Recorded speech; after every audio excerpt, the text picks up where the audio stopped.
there, YouTubers, it's Mr. MegaManFan back with another review from Mega Man the Animated Series on DVD. But first, let me throw a couple of shoutouts in here to start this video off.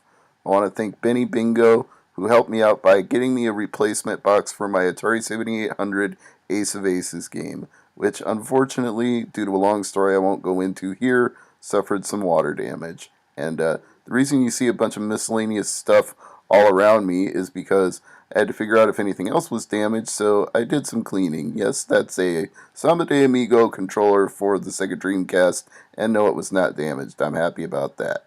You may also notice I rearranged my bookshelf, because I cleaned that off as well. Not that the water was ever even going to get up to that height, but it just needed to be cleaned anyway. So now, the Mega Man stuff is more centralized, Doctor Who stuff over on the left side, and my other shout out goes to the Emperor Big D, aka Danny, because he's the one who has been encouraging me to keep releasing these Mega Man video reviews of episodes of the classic animated series. Apparently he was a really big fan of the show back in the day, so shout outs to Danny, and hopefully he enjoys this video and gets to feature it on his website, the Super Friends Universe. Now, on to this episode, which is called The Big Shake. And as you might expect, in an episode about shaking and quaking, there's going to be an appearance by Drill Man. Yes, he plays a prominent role, not a speaking role. I really can't remember any dialogue from him whatsoever, but you have to figure that the same Dr. Wily technology that goes into causing the earthquakes is what also goes into making Drill Man such a good driller.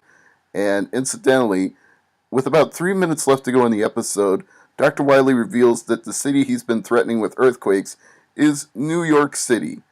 That's sort of an interesting choice. I would have thought we were based in Tokyo this whole time, but apparently Dr. Light's lab is in New York if you accept that premise.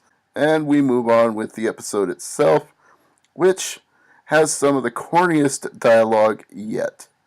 There's really not a lot of good lines from anybody in this episode, save for Dr. Wily.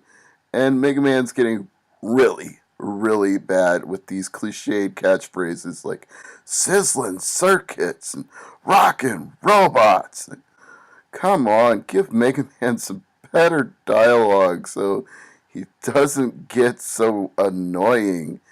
Even Dr. Wily has to make fun of him at some point when he's talking to Dr. Light. And you see Dr. Wily put a hidden microcircuit on Mega Man thanks to a little bit of deception, misdirection by Gutsman and Cutman, and once the transmitter is on there, he can watch everything that Mega Man does. Apparently it taps into his optic nerves, so he sees Mega Man with Dr. Light and Roll, and they're working on an earthquake prevention device. Apparently Dr. Light was just working on one years ago and never finished it. What a coincidence, huh? He just happened to have an earthquake-proofing device in his lab that he could finish.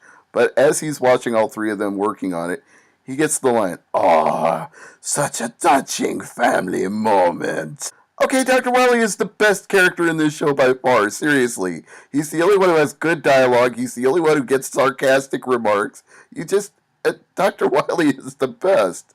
And when he's threatening the mayor of New York City, well, again, Mr. Mayor apparently is the mayor of New York City based on the premise of this episode, he gets to just throw out these great threats like, "Submit to me.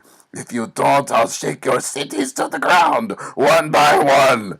He's just such a megalomaniac. You have to enjoy it. And you know what? Mr. Mayor actually gets some props in this episode, too, for standing up to Dr. Wily, despite the fact that Dr. Light's earthquake-proofing device gets destroyed. He basically says, "Go ahead, do your worst to us. You'll be the emperor of nothing more than a pile of dust." Rock and Roll rush in to save the day, and of course they get the better of all of Dr. Wily's robots in the end. We see 4 of them in this episode: Cutman, Gutsman, Drillman, and yes, Stone Man. So we get bosses from both Mega Man 4 and Mega Man 5 in this episode. A rare treat, and actually that brings my rating for this episode up a little bit because the dialogue was just atrocious.